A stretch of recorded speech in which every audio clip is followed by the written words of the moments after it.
Comunicado, remake de Naruto. Ayako no Senkai. Después de mucho tiempo, he decidido volver a subir Naruto. Ayako no Senkai, pero esta vez en una nueva versión completamente revisada y mejorada. Para quienes no lo sepan, Ayako no Senkai fue el primer fanfic que publiqué en el canal. Fue una de las historias que dio inicio a este proyecto y, aunque con el tiempo he encontrado bastantes errores y cosas que podrían haberse hecho mucho mejor, sigue siendo una historia a la que le tengo mucho cariño. Por eso decidí que no quería simplemente dejarla atrás. ¿Qué tendrá este remake? Esta nueva versión no será simplemente volver a subir los mismos capítulos. Estoy aprovechando el remake para revisar la historia desde el principio, corregir errores de escritura, diálogos y narración, solucionar algunas inconsistencias de la trama y mejorar escenas que originalmente no quedaron como quería. También habrá cambios y contenido nuevo, especialmente en algunas partes de la historia que con el paso del tiempo me di cuenta de que podían desarrollarse mucho mejor. La idea es conservar la esencia y la historia original, pero darle una versión más pulida y coherente. También estoy revisando algunos capítulos que tenían situaciones o ideas que posteriormente nunca volví a desarrollar. En lugar de ignorar esos errores, quiero aprovechar esta nueva oportunidad para corregirlos y hacer que todo tenga mayor sentido dentro de la historia. ¿Por qué volver a subirlo? Porque, aunque este fue mi primer fanfic, no quiero olvidarlo. Fue el comienzo de todo esto y representa una etapa importante del canal. Ahora tengo más experiencia escribiendo, narrando y desarrollando historias, así que quiero utilizar todo lo que he aprendido para darle a esta historia la versión que realmente merece. Por eso, si ya escuchaste la versión original, puedes volver a disfrutarla desde el principio, porque encontrarás cambios, correcciones y algunas novedades. Y si nunca escuchaste Naruto, Ayako no Senkai, esta será una buena oportunidad para conocer la historia desde una versión mucho más trabajada. Gracias a todos los que han apoyado el canal y mis historias. Este remake es también una forma de regresar al lugar donde comenzó todo. Espero que disfruten esta nueva versión de Naruto. Ayako no Senkai tanto como yo disfruté volver a trabajar en ella. Y recuerden, no olviden mandar sus saludos en los comentarios. Pueden dejar su nombre, país o simplemente un mensaje. Multiverso Fanfic, una nueva versión. Una vieja historia.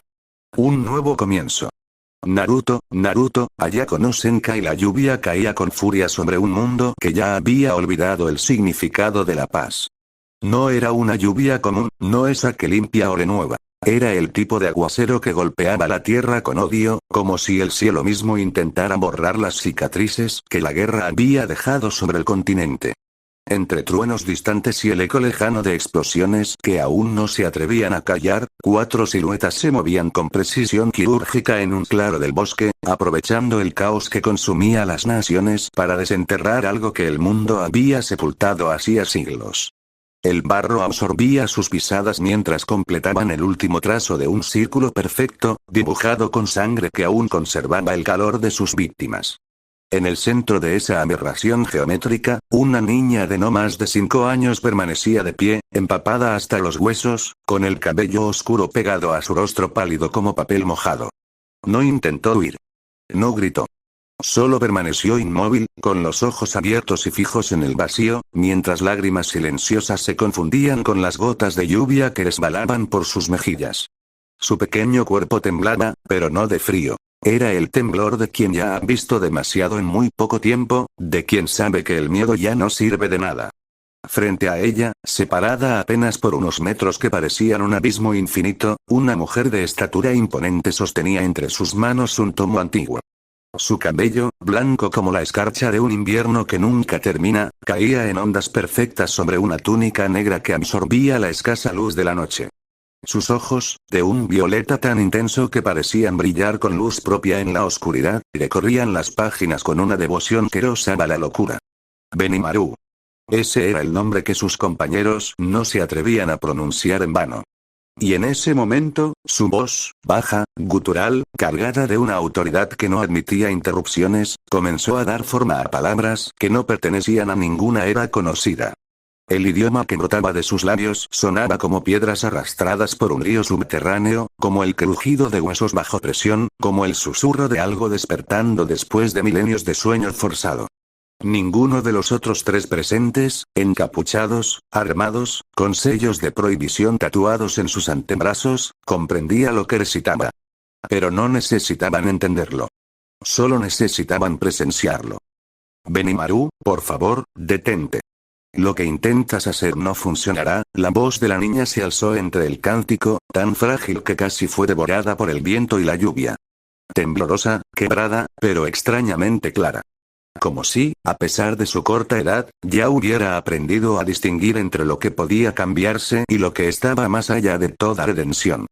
Sus pequeños puños se cerraron a los costados, pero sus pies permanecieron anclados al centro del círculo, como si la sangre bajo sus sandalias la mantuviera prisionera con una fuerza mayor que cualquier cadena física. Benimaru no detuvo su excitación ni un instante. Ni siquiera parpadeó. Sus ojos violetas permanecieron fijos en el libro mientras su voz ascendía en intensidad, cada sílaba antigua resonando con mayor peso en el aire saturado de humedad. El círculo de sangre comenzó a brillar con un resplandor carmesí pálido, pulsando al ritmo de su voz como un corazón moribundo que aún se niega a detenerse. Y entonces, en el momento exacto en que la última frase del ritual abandonó los labios de Benimaru, el mundo cambió. La lluvia cesó. No disminuyó gradualmente, no se desvaneció en una llovizna triste. Simplemente, dejó de existir. Las gotas que caían en ese preciso instante quedaron suspendidas en el aire por una fracción de segundo, como si el tiempo mismo hubiera titubeado, antes de desplomarse al suelo en una única ola de silencio abrupto. El viento murió. Los truenos se ahogaron en la distancia. Incluso el olor a sangre y pólvora pareció evaporarse, reemplazado por algo más antiguo, más pesado. El aroma de piedra secular, de pergaminos olvidados, de leyes escritas antes de que los humanos aprendieran a caminar erguidos. A lo lejos, en el horizonte que antes era una línea negra indistinguible entre nubes y montañas, el cielo comenzó a perder su color. No se oscureció, no se iluminó. Se volvió blanco. Un blanco tan absoluto, tan devorador, que parecía que alguien hubiera arrancado el firmamento con un cuchillo celestial y hubiera dejado al descubierto el vacío puro que existía detrás de la realidad. Era como mirar al otro lado de un espejo roto, donde las leyes de la naturaleza se doblaban y quebraban sin remordimiento. Y entonces, emergiendo de esa nada luminosa, apareció. Primero fueron las cadenas. Miles de ellas, gruesas como columnas de templo, oxidadas por el tiempo pero imbuidas de un poder que hacía crujir el aire a su alrededor. Cayeron del cielo blanco como serpientes de metal divino, enredándose entre sí, formando una estructura imposible que desafiaba la geometría y la lógica. Y entre ese enjambre de eslabones colosales, se materializó la puerta. Babilonien, Dast Order Decrete. No había marco de madera ni bisagras de hierro.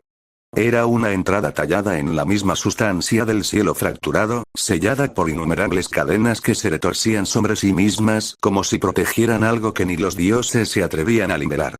No emitía luz, pero tampoco absorbía la que existía. Simplemente estaba, con la presencia aplastante de una verdad que no requiere ser explicada para ser temida.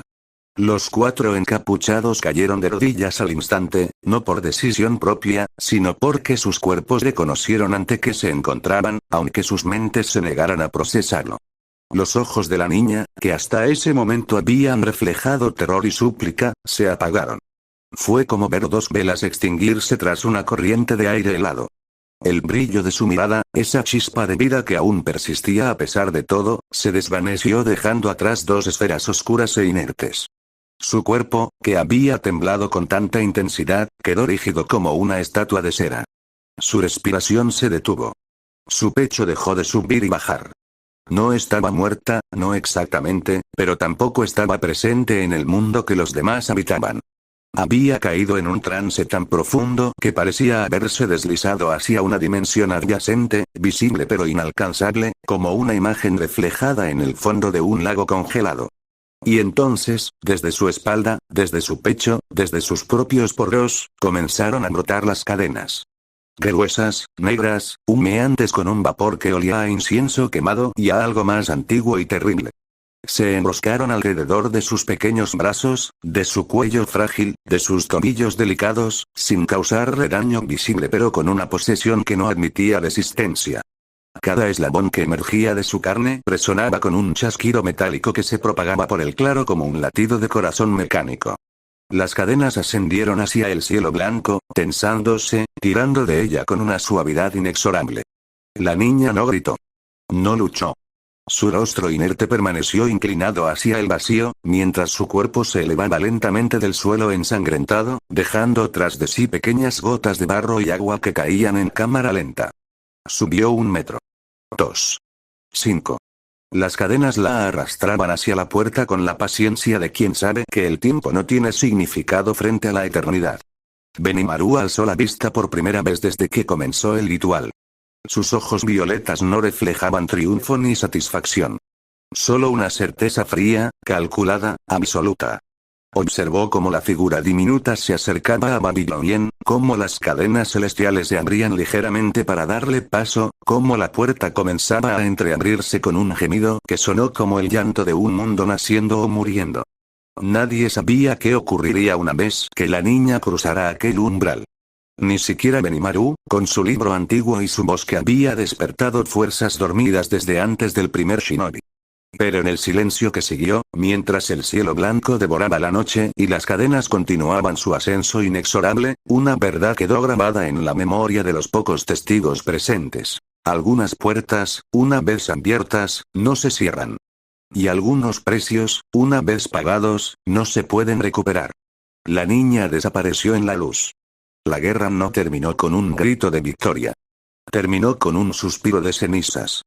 Cuando el polvo finalmente se asentó sobre los campos de batalla que antes fueron bosques, aldeas y montañas sagradas, el mundo shinobi ya no se parecía a sí mismo. Lo que quedaba eran esqueletos de madera y piedra, calles donde antes corrían niños y ahora solo deambulaban los cuervos, y un silencio tan profundo que parecía un insulto al fragor de los últimos años. Las aldeas habían caído, una tras otra, como fichas de un juego cuyas reglas nadie recordaba haber acordado. Miles yacían bajo la tierra, y los que sobrevivieron lo hicieron con la mirada vacía de quienes han visto demasiado para volver a creer en algo. Pero antes de que la oscuridad se volviera definitiva, antes de que la noche se cerrara por completo sobre la esperanza, un hombre decidió convertirse en antorcha. Maito Gai, cuyo nombre era sinónimo de una juventud que nunca se rindió, se plantó frente a una abominación que ya no tenía derecho a llamarse humana. Madara Uchiha había trascendido.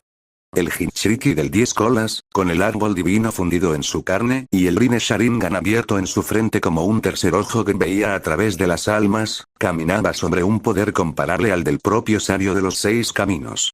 Las esferas de búsqueda de la verdad giraban a su alrededor con la paciencia de planetas en órbita, y sus clones de limbo, invisibles para el ojo común, acechaban en una dimensión paralela lista para desgarrar cualquier realidad que se atreviera a oponérsele. Naruto había luchado con todo lo que tenía, había empujado a Madara hasta un borde crítico, hasta el límite donde los dioses tropiezan. Pero Gai sabía, con esa certeza que no requiere pruebas, que nace en los huesos de quien ha entrenado toda una vida para un solo momento, que no sería suficiente. Entonces, tomó la única decisión que le quedaba. La octava puerta interna. La puerta de la muerte. El sello se rompió dentro de su cuerpo con un estruendo que solo él pudo escuchar, como una presa cediendo ante un océano contenido durante décadas. De su piel comenzó a brotar un vapor rojo, intenso, casi sólido, que envolvió su figura como el aliento de una bestia despertada. Su chakra no fluyó. Explotó. La fuerza que inundó sus músculos no era humana, no era natural, era el potencial absoluto de un cuerpo que acepta destruirse con tal de brillar una última vez. El aire a su alrededor se comprimió, se distorsionó, se quebró. El espacio mismo pareció doblarse cuando se movió, como si la realidad no pudiera procesar la velocidad a la que viajaba su puño. Yagai. La polilla nocturna. Gai se convirtió en un relámpago carmesí. Su cuerpo, más allá de sus límites, más allá de la razón, más allá de la supervivencia, impactó contra Madara con una serie de golpes que hicieron temblar la tierra y rasgaron el cielo. Por unos instantes, fugaces, preciosos, eternos, el dios caído fue empujado hacia atrás. Las esferas de búsqueda de la verdad no pudieron detenerlo. Los clones de Limbo no alcanzaron a reaccionar. Madara Uchiha, con todo su poder divino, estuvo contra las cuerdas, con los ojos abiertos por primera vez en algo que se parecía al asombro, o tal vez al miedo. Pero la polilla nocturna solo tiene una dirección: hacia la llama. El precio llegó sin negociación. El cuerpo de Gai, que había quemado su vida como combustible, comenzó a consumirse desde dentro. No hubo resurrección, no hubo milagro de última hora. Maito Gai murió de pie, convertido en cenizas antes de tocar el suelo, dejando atrás solo el eco de su juventud y el vacío de una victoria que nunca llegó a ver. Mientras tanto, en un lugar que no era carne ni tierra, sino el territorio fronterizo de la conciencia misma, dos jóvenes guerreros flotaban en la penumbra. Naruto y Sasuke. Separados por odios que ahora parecían insignificantes, unidos por una guerra que los había empujado hasta el borde de la muerte. Ante ellos, materializándose desde la nada con la majestuosidad de una leyenda hecha carne, apareció Agoro Motsutsuki. El sabio de los 6 caminos. Sus ojos, que contenían la sabiduría de eras olvidadas, recorrieron a ambos jóvenes y reconoció en ellos algo que el tiempo no había logrado borrar. Las almas de sus propios hijos, reencarnadas, enfrentadas, destinadas a encontrarse una y otra vez a través de los siglos. Agoromo extendió sus manos, y el poder comenzó a congregarse en sus palmas, una luz ancestral que prometía el equilibrio necesario para enfrentar la abominación que devastaba el mundo. Estaba a punto de entregárselo. A punto de dividir su legado, de otorgar los sellos que podrían sellar el destino de Madara. Sin embargo, el sabio se detuvo. Algo cruzó su percepción como una sombra sobre el agua. Una perturbación en el tejido del destino que no debería existir. Madara había caído. No por sus manos, no por el poder que estaba a punto de conceder, sino por otra cosa, otra fuerza que se había movido en las sombras. Y peor aún, Setsu, la criatura de 1000 caras, había escapado del campo de batalla, deslizándose entre los escombros como una serpiente que ha cumplido su propósito y ahora busca nuevas grietas donde anidar. Agoromo no dijo una palabra. No ofreció explicación, no dejó advertencia. Simplemente desvaneció su presencia de las mentes de Naruto y Sasuke, dejándolos en un silencio repentino y aterrador, con el poder a medio formar y las preguntas sin respuesta flotando en la oscuridad. Cuando ambos abrieron los ojos, no fue a la luz del triunfo. Fue a las ruinas. El mundo que encontraron ya no era el que habían intentado salvar. Era un cadáver. Los cimientos de lo que una vez fueron grandes aldeas ahora servían como tumbas improvisadas. El cielo, lejos de despejarse, permanecía teñido de un gris enfermizo, como si la guerra hubiera dejado una cicatriz permanente en la atmósfera misma. No había celebraciones, no había lágrimas de alivio. Solo el viento moviendo escombros y el olor a carne quemada que persistía en el aire semanas después de que los últimos fuegos se extinguieran. La decadencia no llegó de golpe. Se instaló como una enfermedad silenciosa. Las aldeas shinobi, orgullosas fortalezas que habían sobrevivido a siglos de conflictos, quedaron reducidas a sombras mendigantes. Los recursos se evaporaron. Los almacenes estaban vacíos, los campos eran cenizas, y las economías que alguna vez sostuvieron ejércitos enteros se desplomaron bajo su propio peso. Mantener una aldea funcionando se convirtió en una lucha diaria donde la muerte por hambre competía con la muerte por enfermedad. Los shinobi, que habían sido los protectores, los guerreros, los dioses de la guerra, comenzaron a ser vistos con otros ojos. Los supervivientes, desesperados por culpables, los señalaron con dedos temblorosos de rabia y miedo. Corruptos, les llamaron. Incompetentes. Parásitos que habían malgastado recursos en una guerra insensata mientras el mundo se desangraba. Fue entonces, cuando la desesperación alcanzó su punto más álgido, cuando aparecieron ellos. Las grandes casas de las capitales. No llegaron con ejércitos ni con amenazas. Llegaron con carros cargados de grano, con cofres de monedas que aún brillaban, con títulos de propiedad sobre tierras fértiles que la guerra no había tocado. Familias cuyos apellidos eran sinónimos de riqueza acumulada durante generaciones, cuyos palacios habían permanecido intactos mientras el mundo shinobi se devoraba a sí mismo. Ofrecieron ayuda. Ofrecieron reconstrucción. Ofrecieron comida para los hambrientos, armas para los desarmados, dinero para las arcas vacías, y algo más valioso que todo eso. La promesa de financiación continua, de un futuro donde las aldeas no tendrían que preocuparse por sobrevivir al próximo invierno. Pero en este mundo nuevo, nada era gratis. El precio no se pagó en moneda. Se pagó en carne y sangre de linaje. Las grandes casas exigieron que los líderes de las aldeas, las familias más prominentes, los clanes que aún conservaban algo de prestigio, entregaran a algunos de sus miembros. No como rehenes, no exactamente. Como esposos y esposas. Como príncipes y princesas de un juego de ajedrez donde las piezas humanas se movían entre sábanas de seda y salones de mármol. Matrimonios concertados que sellaban algo más profundo que una unión romántica. Sellaban la rendición. Porque aquellos enlaces no eran gestos de amor ni alianzas de respeto mutuo. Eran cadenas invisibles, elegantes, imposibles de romper sin desencadenar hambruna y ruina. Cada boda entre un hijo de la nobleza capitalina y un miembro de la élite shinobi era un acto de vasallaje disfrazado de celebración. Representaban lealtad inquebrantable, sometimiento absoluto, y la aceptación silenciosa de que el poder había cambiado de manos. Y las aldeas, moribundas, orgullosas pero rotas, no tuvieron más opción que aceptar. Poco a poco, casi imperceptiblemente al principio, los antiguos líderes shinobi fueron despojados de su independencia. Las decisiones que antes tomaban en consejos de guerra ahora eran vetadas por funcionarios de las capitales. Los recursos fluían, sí, pero siempre con condiciones, siempre con supervisores, siempre con la espada invisible de la deuda suspendida sobre sus cabezas. Las aldeas necesitaban a las capitales para respirar, para alimentar a sus niños, para levantar una sola pared de sus hogares destruidos. Y las capitales, astutas, pacientes, habían esperado siglos para este momento. Así nació el nuevo orden. Un mundo donde los shinobi seguían siendo peligrosos, donde un puño podía partir montañas y un jutsu podía incendiar bosques enteros, pero donde el poder absoluto ya no residía en la fuerza. Residía en el oro. Residía en las tierras.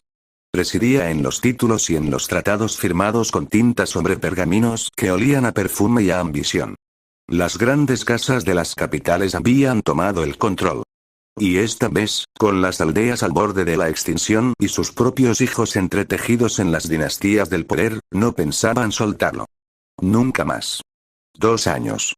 2 años no son suficientes para sanar lo que la guerra arrancó de raíz, pero son más que suficientes para que el mundo aprenda a caminar con la cojera de sus heridas abiertas.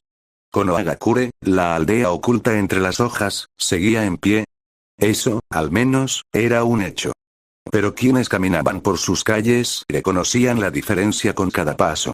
Los edificios reconstruidos lucían fachadas nuevas sobre cimientos agrietados. Los rostros de los civiles portaban una cautela que antes no existía, como si esperaran que el siguiente trueno no viniera del cielo, sino de una nueva guerra que nadie se atrevía a nombrar en voz alta. Y en la cima, observando todo desde una oficina que olía a tinta, papel viejo y decisiones imposibles, se encontraba un hombre que ya no era el que había sido. Kakashi Atake. Sexto Hokage. El título sonaba imponente cuando se pronunciaba en los salones de la capital, cuando aparecía estampado en decretos y tratados, cuando los embajadores lo murmuraban con una mezcla de respeto y lástima contenida. Pero para quienes lo conocían de verdad, para quienes habían visto a ese mismo hombre atravesar ejércitos enteros con un destello de plata y un Sharingan que leía el futuro en el movimiento de un párpado, el cambio era evidente. El parche que cubría su cuenca izquierda ya no era una marca de guerra. Era un recordatorio permanente de todo lo que ya no podía hacer. Había perdido el Sharingan. Y con él, no solo una técnica o un linaje ocular, sino una porción fundamental de lo que lo había convertido en leyenda. El ninja que copiaba 1000 técnicas, el hombre que había enfrentado a dioses, ahora se movía entre pilas de documentos con una pluma en la mano en lugar de un kunai. Pero esa mañana, algo en el aire de la oficina del Hokage olía diferente. No era el aroma habitual a té frío y preocupación silenciosa. Era algo más denso. Algo que se instalaba en el pecho antes de que la razón pudiera identificarlo. La puerta se abrió sin el golpe habitual de los nudillos contra la madera. Una joven entró, cargando una pila de pergaminos y papeles que amenazaba con desbordarse de sus brazos. No era Shizune. Shizune, la mano derecha de Tsunade, la voz de la razón en medio del caos, se encontraba en la capital, sumergida en rondas interminables de negociaciones donde las palabras eran armas más afiladas que cualquier katana. Por ahora, Kakashi tenía que conformarse con una sustituta. Una chica cuyo nombre apenas recordaba, eficiente pero ajena a los ritmos de una oficina que a veces parecía más una trinchera que un centro administrativo. Dejó los documentos sobre el escritorio con el cuidado de quien coloca ladrillos sobre una pared que ya se inclina. Pero junto a la pila habitual de decretos por firmar, colocó algo más. Una carpeta. Simple, de cuero gastado, sin sellos oficiales, sin remitente, sin ninguna marca que indicara su origen. Kakashi levantó la vista. Su ojo derecho, el único que quedaba, la recorrió con la misma atención que antes dedicaba a los campos de batalla. ¿Y esto? Su voz era baja, pausada, sin alarma aparente, pero con esa cualidad particular que tenían las suyas cuando algo no encajaba. La dejaron esta mañana, respondió la joven, acomodando los papeles con movimientos nerviosos. ¿Quién? La secretaria negó con la cabeza. Un gesto pequeño, casi imperceptible, pero cargado de una verdad que inquietaba más que cualquier mentira. No lo sé. Cuando llegué, ya estaba aquí. El silencio se expandió entre ellos. Kakashi observó la carpeta durante unos segundos que parecieron estirarse como goma calentada. Había algo en ella. No era magia, no era chakra, no era ninguna técnica prohibida que su ojo restante pudiera detectar. Era algo más sutil. Una sensación en el estómago, el mismo tipo de presentimiento que los veteranos de guerra desarrollan después de sobrevivir demasiadas emboscadas. El tipo de advertencia que te dice que no abras una puerta, aunque no sepas exactamente qué hay detrás. Sin embargo, el mundo no gira según los presentimientos de un hombre. Los decretos esperaban. Los tratados necesitaban firmas. Y la carpeta, misteriosa o no, tendría que esperar su turno. La revisaré más tarde, dijo, apartando la mirada con una deliberación que no logró convencer ni a sí mismo. Justo en ese instante, antes de que la secretaria pudiera retirarse, antes de que el silencio recuperara su territorio, la puerta de la oficina se abrió de golpe. Shizune. Había regresado de la capital. Pero no era la Shizune que había partido semanas atrás. La mujer que entró en la habitación parecía haber envejecido 10 años en 10 días. Sus hombros, siempre erguidos bajo la responsabilidad, ahora cargaban un peso visible que las arrugas de su rostro no lograban disimular. Sus ojos, normalmente serenos y calculadores, brillaban con una urgencia contenida que bordeaba el pánico. No había saludos.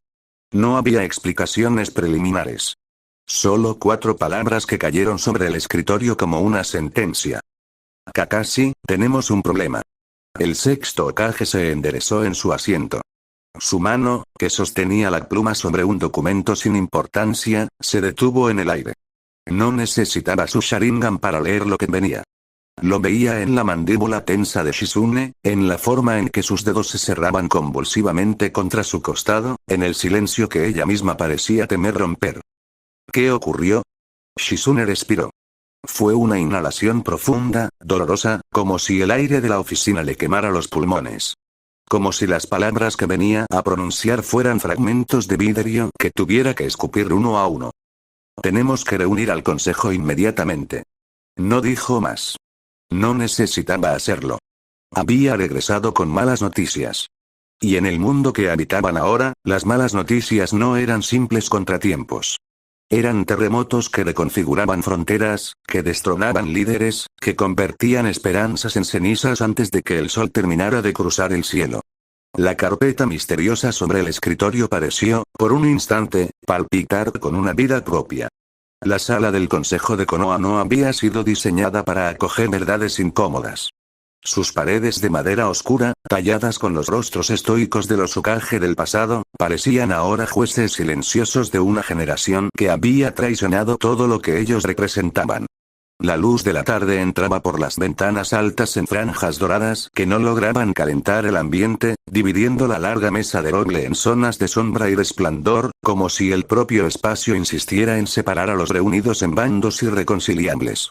Los principales líderes de la aldea ocupaban sus asientos con la rigidez de quienes llevan semanas sin dormir del todo. Los jefes de clan, con sus kimonos formales y sus sellos familiares bordados en los hombros, mantenían las espaldas erguidas pero las miradas agotadas. Los consejeros ancianos, Omura y Koharu, parecían esculturas de cera derretida por el tiempo, inmóviles salvo por los dedos que tamborileaban sobre la madera con impaciencia contenida. Incluso Tsunade, que había abandonado su título pero nunca su autoridad moral, estaba presente con los brazos cruzados y una expresión que prometía tormenta.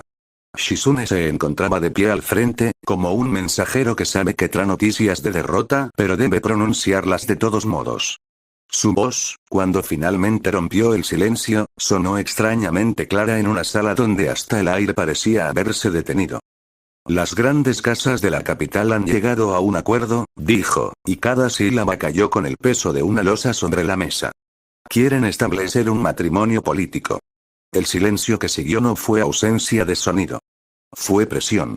Fue el vacío que deja una explosión antes de que el oído registre el estruendo. Algunos consejeros dejaron escapar el aire que habían estado conteniendo. Otros intercambiaron miradas rápidas, ese lenguaje de pupilas dilatadas y cejas arqueadas que los políticos dominan antes que cualquier técnica de combate. El acuerdo involucra a Uzumaki Naruto, continuó Shizune, y su tono se volvió más bajo, más cuidadoso, como si caminara sobre cenizas recientes, y a una joven princesa llamada Imari Rose. Pertenece a la casa Rose. Una de las más prestigiosas, antiguas y despiadadas de la capital. Las palabras flotaron sobre la mesa como humo venenoso. Si Naruto acepta comprometerse con ella, Shizune tragó saliva, visiblemente forzándose a continuar, las grandes casas están dispuestas a perdonar su supuesta traición. Devolverán su posición. Permitirán que recupere el respeto que perdió después de la guerra. Supuesta traición. Las palabras resonaron con amargura. Como si el chico que había salvado el mundo, que había enfrentado a dioses y había visto morir a sus sueños entre escombros, necesitara perdón por no haber resultado suficiente. Pero fue el detalle siguiente el que hizo que la tensión en la sala se convirtiera en algo casi tangible, una cuerda que crujía a punto de romperse. Imari Rose tenía 15 años. Naruto tenía 21. Y no se conocían. No en el sentido en que dos personas que van a compartir cama, apellido y destino deberían conocerse. Eran extraños. Piezas de ajedrez de tableros diferentes que alguien pretendía encajar a la fuerza. Para algunos, sin embargo, los números no importaban. La estabilidad sí. Es una oportunidad que no podemos desperdiciar, habló uno de los ancianos, y su voz se caraspó contra el silencio como papel de lija. Omura asintió con un movimiento casi imperceptible de su cabeza canosa, y Koharu cerró los ojos con la designación de quien ya ha vendido su conciencia por precios mayores. La aldea necesita recuperar su posición. Naruto es un recurso. Siempre lo ha sido. Que ahora sirva de puente hacia la capital es, si me permiten, un uso más constructivo que correr por los tejados lanzando kunais. Un murmullo de aprobación recorrió un lado de la mesa. Voces bajas, calculadoras, pragmáticas. Voces de supervivencia a cualquier costo. Pero del otro lado de la sala, algo se quebró. ¿Un recurso? La voz cortó el aire como un cuchillo recién afilado. Yashiga se había puesto de pie. Sus ojos blancos, los Byakugan que veían a través de las mentiras tan fácilmente como a través de las paredes, brillaban con una indignación apenas contenida. A su lado, Inoichi Yamanaka mantenía los puños apretados sobre la mesa, los nudillos blancos de rabia. Los líderes de los clanes que aún conservaban algo de orgullo shinobi miraban a los ancianos con expresiones que rozaban el desprecio. ¿Es eso lo que somos ahora? Continuó Yashi, y cada palabra salió templada en acero. ¿Mercancía? ¿Ganado que entregamos a los caprichos de quienes se escondieron mientras nosotros moríamos en el campo de batalla? La sala estalló en discusión. Voces que se superponían, acusaciones que cruzaban la mesa como shurikens, el golpe sordo de un puño contra la madera. Los ancianos defendían la necesidad, los jefes de clan defendían la dignidad, y en medio de ese caos verbal, una voz que todos reconocieron aunque ya no ocupara el asiento principal, se alzó con la autoridad de un trueno en día despejado. Esto es una locura. Tsunade se había puesto de pie. Su presencia, a pesar de los años y el agotamiento, seguía llenando la sala como una marea. Sus ojos ámbar recorrieron a cada uno de los presentes, deteniéndose especialmente en los rostros pálidos de los ancianos que una vez habían conspirado a sus espaldas. No pueden decidir el futuro de dos jóvenes que ni siquiera se conocen como si fueran simples piezas de un tablero, sentenció, y su voz no tembló. No había lágrimas en ella, solo fuego. El mismo fuego que había visto a su abuelo soñar con una aldea donde los niños no fueran armas, donde los sueños valieran más que los tratados. ¿Es esta la Konoha que Hashirama construyó? ¿Es esta la promesa que hicimos a quienes murieron creyendo en nosotros? ¿Vender a nuestros hijos por sacos de arroz y monedas de oro? Las palabras de Tsunade provocaron una reacción en cadena. Los partidarios del matrimonio político se encendieron en defensas rabiosas, citando economías, hambrunas, la supervivencia misma de la aldea. Los opositores respondieron con igual furia, recordando honor, sacrificio, el verdadero significado de ser shinobi. La sala se convirtió en un campo de batalla donde las palabras eran kunais y las miradas, jutsus mortales. Las voces se elevaron hasta convertirse en un rugido colectivo, un torbellino de egoísmo disfrazado de pragmatismo y de idealismo desangrándose en gritos.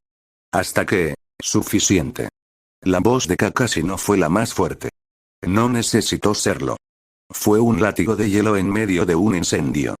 Un corte limpio que separó el ruido del silencio con tanta precisión quirúrgica que varios consejeros se sobresaltaron físicamente, como si hubieran recibido un golpe real. Todas las cabezas giraron hacia el extremo de la mesa. El sexto Hokage estaba de pie. Su figura, más delgada de lo que había sido, con el parche oscuro cubriendo el vacío donde antes ardía un Sharingan, proyectaba una sombra larga sobre la mesa del consejo. Pero era su ojo visible, ese gris acero que había visto demasiado y aún así seguía viendo, el que ahora recorría la sala con una calma aterradora. Observó a cada uno de los presentes. A los ancianos que pretendían vender almas por estabilidad, a los jefes de clan que defendían principios con las manos temblorosas, a Tsunade que aún respiraba con la furia de su intervención. Los miró a todos, y en su silencio había más peso que en toda la discusión precedente. Entiendo las preocupaciones de ambos lados, dijo finalmente, y su voz era baja, casi meditativa, pero llegó a cada rincón de la sala. Pero discutir aquí no solucionará nada. Había algo en su tono. Una certeza que no provenía de la lógica, sino de esa intuición que los grandes shinobi desarrollan después de sobrevivir a demasiadas emboscadas. Kakashi se inclinó sobre la mesa, y sus dedos, largos y pálidos, tomaron un objeto que había permanecido oculto entre los pliegues de su túnica hasta ese momento. La carpeta. Esa carpeta misteriosa que había aparecido en su escritorio aquella mañana sin remitente, sin explicación, sin origen. El cuero gastado brilló débilmente bajo la luz de la tarde cuando la colocó sobre la mesa del consejo, en el centro exacto donde todos podían verla. El sello que la cerraba era desconocido. No pertenecía a ninguna aldea shinobi, a ningún país elemental, a ninguna facción que los presentes pudieran reconocer. Yo mismo me encargaré de este asunto, dijo Kakashi, y sus palabras no fueron una promesa, ni una orden. Fueron una sentencia. Nadie en la sala supo interpretar la expresión de su rostro. Tal vez ni él mismo la comprendía del todo. Pero cuando sus dedos descansaron sobre la carpeta, algo cambió en el aire. Una corriente eléctrica invisible que hizo que incluso Tsunade frunciera el ceño con preocupación. Nadie sabía todavía que aquella decisión, tomada en una tarde de verano entre paredes de madera que olían a política y desesperación, terminaría cambiando el destino de Naruto, de Imari Hirose, y de toda Konohagakure. Pero la carpeta, bajo la palma de Kakashi, pareció por un instante vibrar con el latido de algo que llevaba mucho tiempo esperando ser abierto. La mañana llegó a Konohagakure con una timidez que parecía casi una disculpa. La luz del sol, filtrándose entre las hojas de los árboles que daban nombre a la aldea, pintaba manchas doradas sobre los techos reconstruidos, pero no lograba disipar del todo la bruma que se había instalado sobre el pueblo desde la guerra. Era una mañana de esas que parecen suspendidas entre dos mundos, el que fue y el que se niega a llegar. En la torre del Hokage, Kakashi Hatake no había dormido. Su despacho, que ya olía a tinta fresca y a té verde frío abandonado en tazas olvidadas, era un territorio de silencios estratégicos. El sexto Hokage estaba sentado detrás de su escritorio, con la espalda ligeramente encorvada bajo el peso de una responsabilidad que no terminaba de ajustarse a sus hombros. Ante él, una montaña de documentos aguardaba su firma. Solicitudes de presupuesto, informes de reconstrucción, peticiones de audiencia de embajadores cuyos nombres apenas recordaba. Su mano se movía con precisión mecánica, trazando garabatas que comprometían recursos, vidas y futuros con cada trazo de tinta. Pero su atención, esa fuerza invisible que el Sharingan ya no podía amplificar pero que la experiencia había templado hasta límites sobrehumanos, estaba en otra parte. A su izquierda, separada de la pila oficial de papeles como una isla prohibida en medio de un mar de burocracia, permanecía la carpeta. La misma de ayer. La misma que había aparecido sin remitente, sin origen, sin explicación. El cuero gastado absorbía la luz en lugar de reflejarla, dándole una apariencia casi orgánica, como si fuera piel en lugar de material curtido. El sello que la cerraba, oscuro y enigmático, parecía pulsar con una paciencia milenaria. Kakashi la observó durante largos segundos, su ojo gris fijo en esa abominación silenciosa. Había algo en ella que desafiaba toda lógica administrativa, toda amenaza política, todo el cansancio de su nuevo mundo.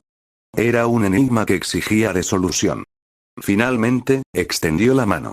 Sus dedos, largos y pálidos, rozaron la superficie áspera del cuero. Estuvo a punto de romper el sello. A punto de permitir que cualquier verdad o mentira que contuviera se derramara sobre su escritorio como un jutsu de agua desatado.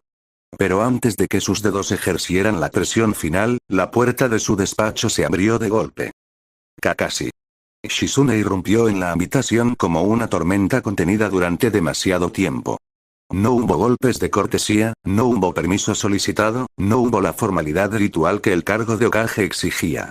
Solo urgencia pura, cruda, transformada en movimiento. Su rostro, normalmente cuidadosamente compuesto, mostraba grietas de alarma que Kakashi no había visto desde los peores días de la guerra. ¿Qué ocurre? Su voz salió calmada, automática, aunque cada fibra de su cuerpo ya se había tensado como un arco listo para disparar.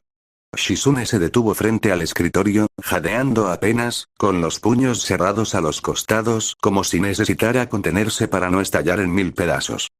Tenemos noticias de la capital. Hizo una pausa.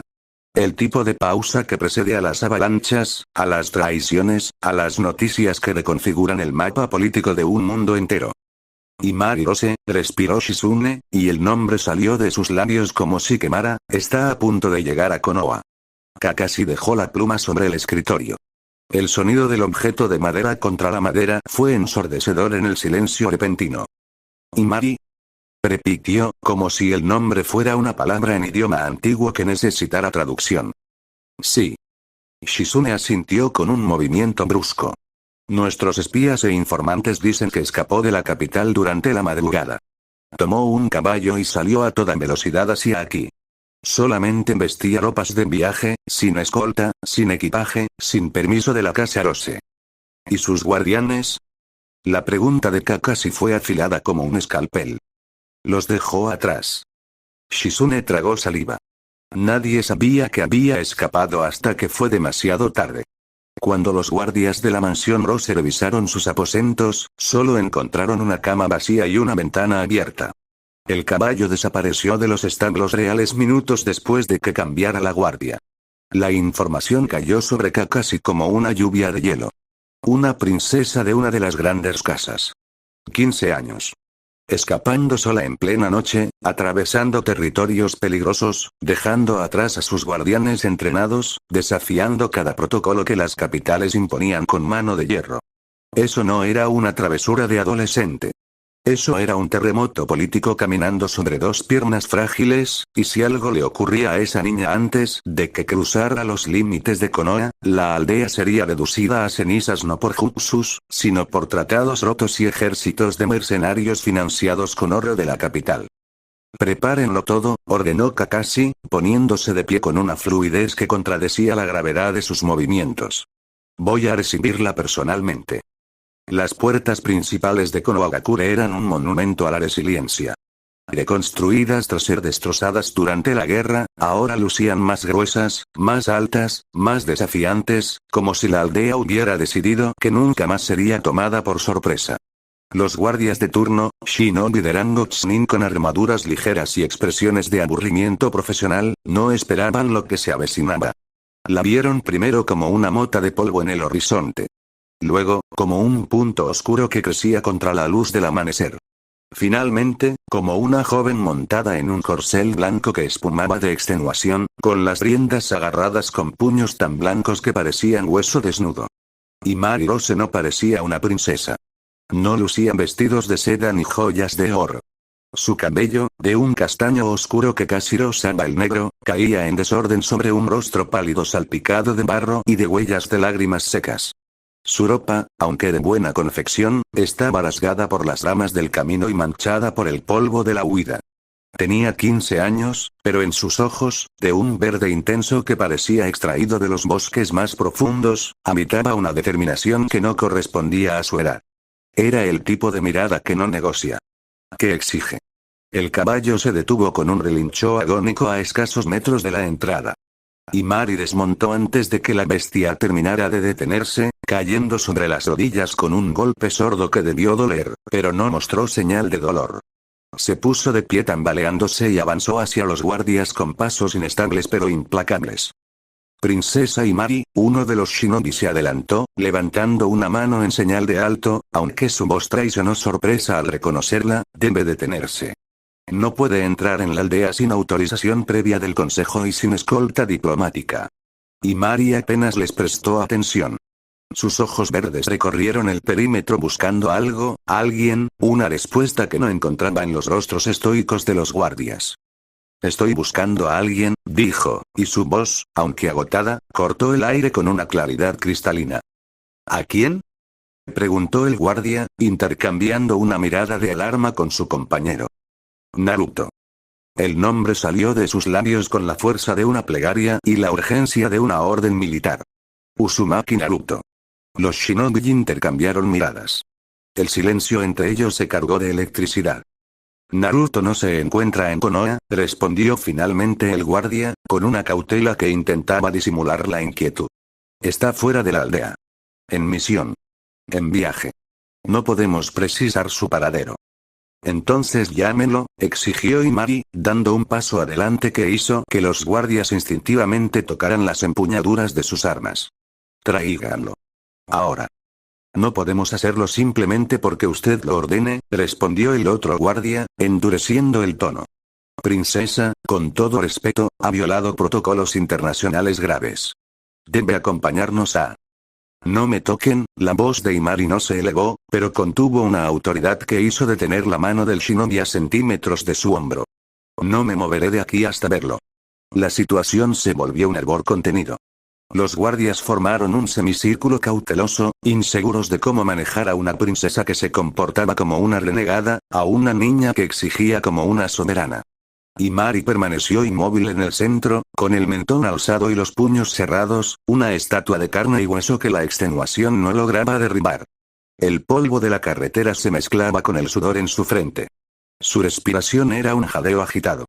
Pero no retrocedió ni un centímetro. Hasta que una voz, baja y absoluta, cortó la tensión como un katana atravesando seda. Está bien. Déjenla pasar. Los guardias se giraron al unísono. Allí, en lo alto de la escalinata que conducía al interior de la aldea, se encontraba Kakashi Atake.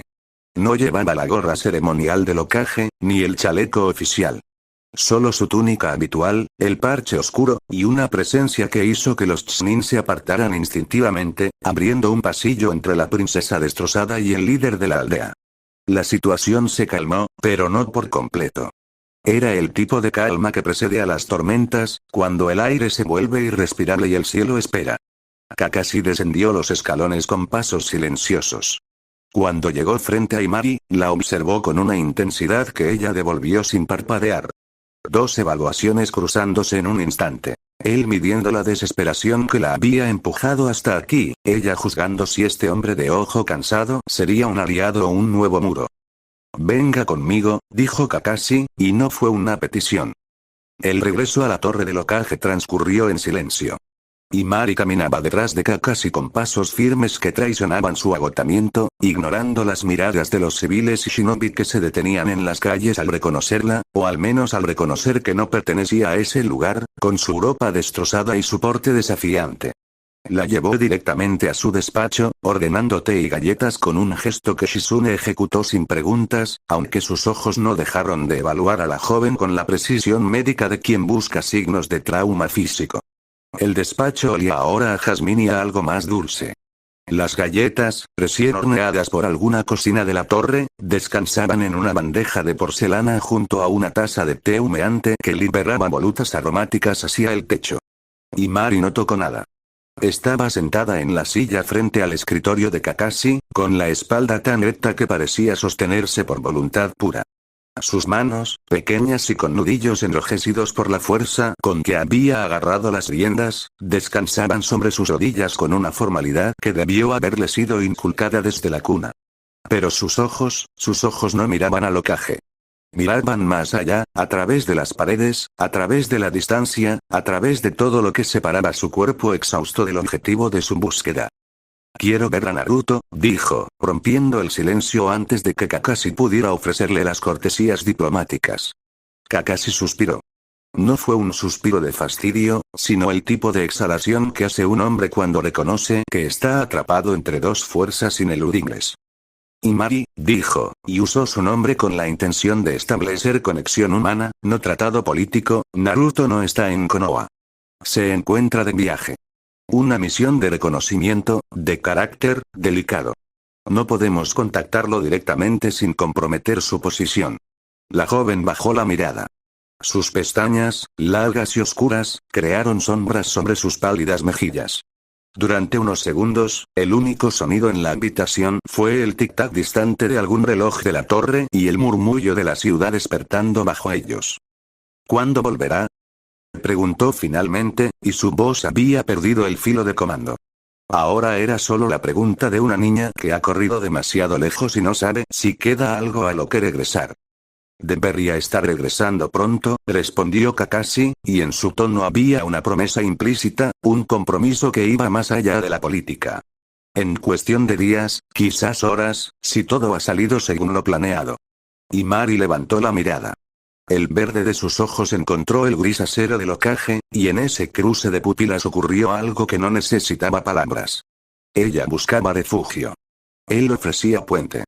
Kakashi comprendió entonces que no tenía sentido seguir intentando convencerla de esperar con protocolos y formalidades. Esta niña había destrozado su propia jaula de oro, había desafiado a la Casa Rose, a la capital, a todo un sistema que se alimentaba del control. No se detendría por una taza de té y una promesa vaga. Eres una princesa de la Casa Rose, dijo Kakashi, inclinándose ligeramente hacia adelante. No puedo permitir que permanezcas aquí, en estas condiciones, sin saber qué ocurrirá cuando la capital descubra dónde te encuentras. Pero tampoco puedo ignorar que has venido hasta aquí por algo que consideras más importante que tu propia seguridad. Imari no respondió. No necesitaba hacerlo. Yo mismo enviaré a alguien, continuó Kakashi, y la decisión se selló en su voz como un decreto. Los mejores rastreadores de la aldea. Localizarán a Naruto. Si ya terminó su viaje, si está en camino, lo traerán de vuelta. Haré que lo localicen. Los ojos de Imari brillaron.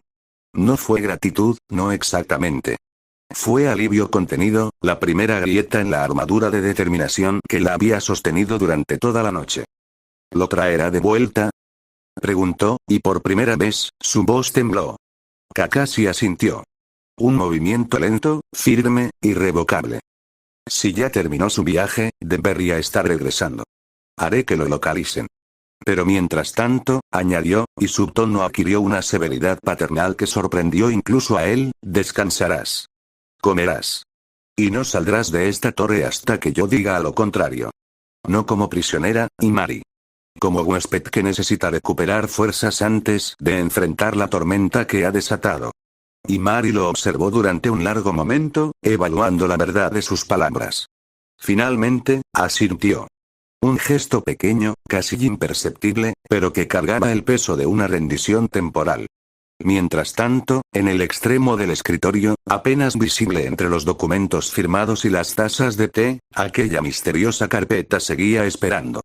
El cuero gastado parecía más oscuro que antes, como si absorbiera la tensión de la habitación. El sello que la cerraba permanecía intacto, testigo de un momento que Kakashi había pospuesto pero que no podría evitar para siempre.